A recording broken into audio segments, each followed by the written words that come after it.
चुड़ैल कौन बनता है? पुरुष बनता है भूत। पुरुष मर जाए, गलत काम करे तो भूत बने, प्रेत बने, पिशाच बने, ब्रह्म राक्षस बने। परंतु स्त्रियां क्या बनती हैं?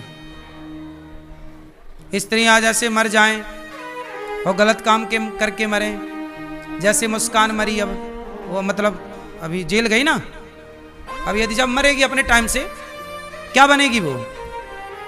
उसका फिक्स हो गया पीपल, एक बिल्कुल आस पास कहीं चुड़ैल बनेगी बनेगी वो। पति को मार दी ना उसने, है? कौन? तुम्हारी पड़ोसन? उसने ही मार दिया पति को, तो वो भी चुड़ैल बनेगी। मतलब जो अपने पति को मार के ड्रम में पैक करें सब चुड़ैल बनेंगी, फिक्स। और जो सास को परेशान करती हैं वो भी चुड़ैल बनती हैं। है क्या सही बनती हैं? हाँ।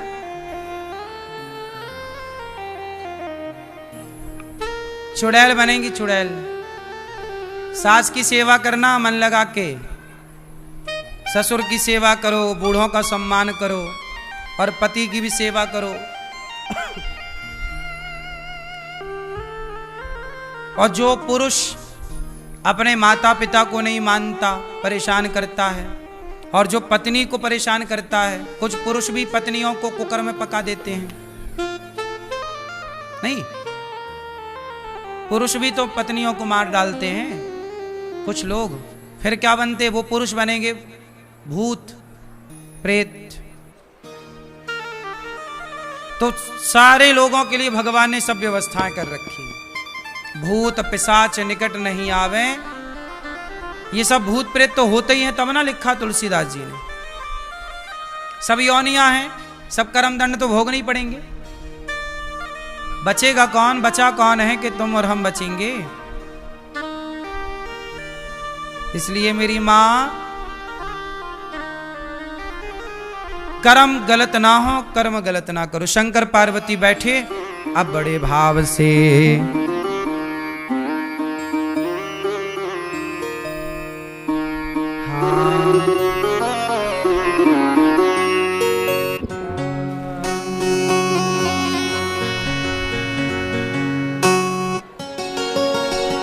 बंदऊ बाल रूप सोई रामू, सब सिद्धि सुलभ जपत जसि नामू।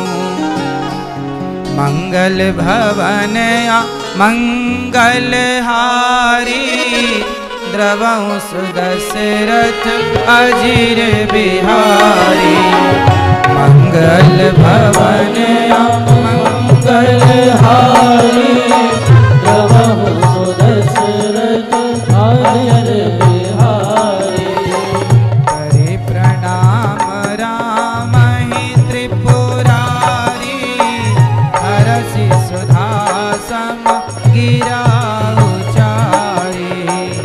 हरि प्रणाम राम ही त्रिपुरारी, हरषि सुधा सम गिरा उचारी।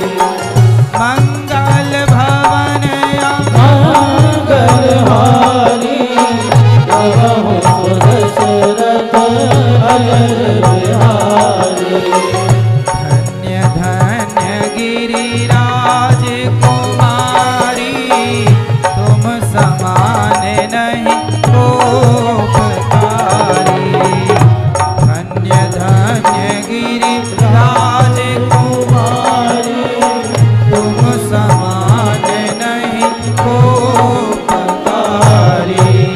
मंगल भवन मंगल हारी, द्रवहु सुदशरथ अजिर बिहारी। मंगल भवन मंगल हारी, द्रवहु सुदशरथ अजिर बिहारी। शंकर जी से माता पार्वती प्रश्न कर रही हैं कि हे भोलेनाथ, ये बताओ कि ये राम कौन है? एक राम दशरथ का बेटा। राम कौन? तब माता पार्वती से शंकर जी कह रहे हैं कि पार्वती जी आपने बड़ा अच्छा किया कि आपने हमसे प्रश्न किया। आपने प्रश्न ना किया होता तो हमारी वाणी से भगवान की कथा ना निकलती। अब देखो ना, हमारी मैया जी कथा ना कराती, जब हमारी मैया कथा ना कराती तो फिर कथा हम कैसे सुना पाते, कैसे कथा होती? तो हमारी मैया श्रीमती रेणु बख्शी जी, आपने कथा कराई तो कथा कहने का हमें मौका मिला। आपने कथा कराई ही ना होती तो फिर कैसे हमें मौका मिलता? तो कुल मिलाकर के हमारी मैया ने कथा कराई। भैया आपके पुत्र श्री नितिन बख्शी जी चले गए घर। श्रीमती पूजा बख्शी जी हैं गई, पूजा जी। बेटी दामाद कौशिन बख्शी जी, विधान जी, जालान जी, रजनी भट्ट जी, रीता कोल जी,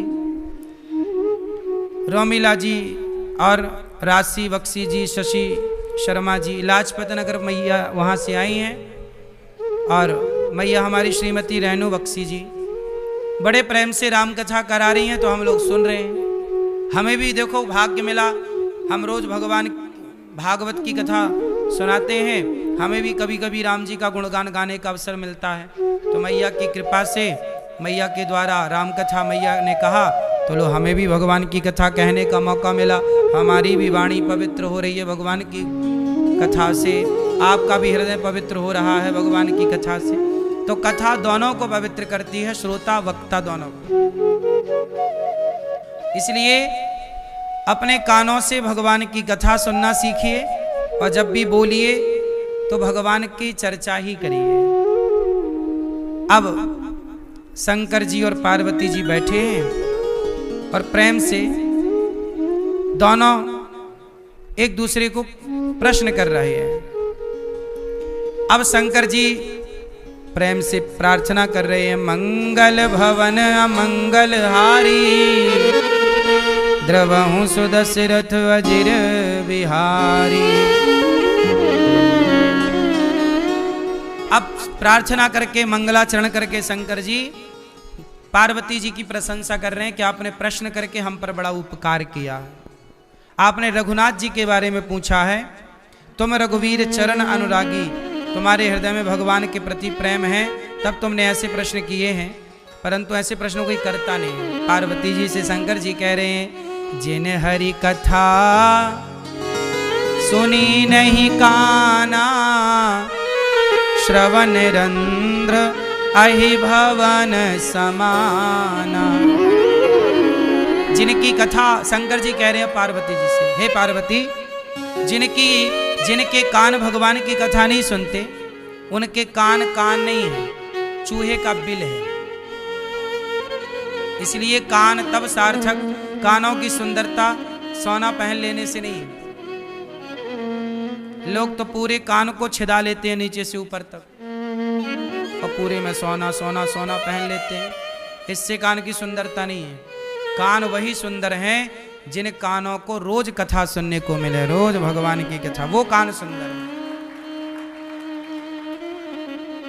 कान जिन्हें हरि कथा सुनी नहीं काना, वो कान जो कथा नहीं सुनते वो तो केवल चूहे के छेद है, बस कान का बिल चूहे का, कोई मतलब नहीं। और नए नहीं संत दरस नहीं देखा, लोचन मोर पंख कर लेखा। आंखें किसे देखें? भगवान को और संतों को, भगवान के भक्तों को। संत मिल जाएं, भगवान मिल जाएं, भगवान के भक्त मिल जाएं, तो आंखों से उन्हें देखो और देख करके ऐसा भाव रखो कि हमारे भीतर भी इनकी तरह भक्ति कब आएगी, हमारे अंदर भी इनकी तरह भगवान से प्रेम कब होगा। तो आँखों से भगवान को देखो और संतों को, भगवान के भक्तों को देखो। यदि नहीं देखा, आजकल आँखों से लोग किसे देखते हैं? ताकते रहते तुझको सांझ सवेरे, है ना। आँखों से लोग क्या देख रहे हैं?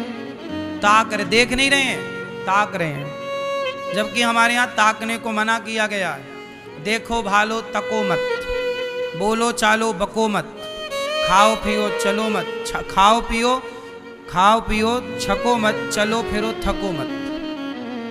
लेकिन जो मना किया जाता आजकल लोग वही करते हैं। आजकल लोग देखते नहीं, घूरते हैं, घूरते रहते तुझको सांझ सवेरे। क्यों मैया?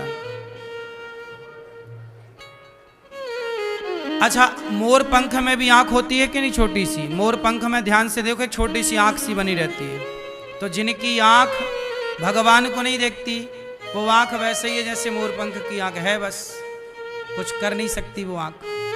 इसलिए आंखों की सुंदरता तब है जब इन आंखों से भगवान को देखकर उनकी छवि मन मंदिर में बसा ली जाए।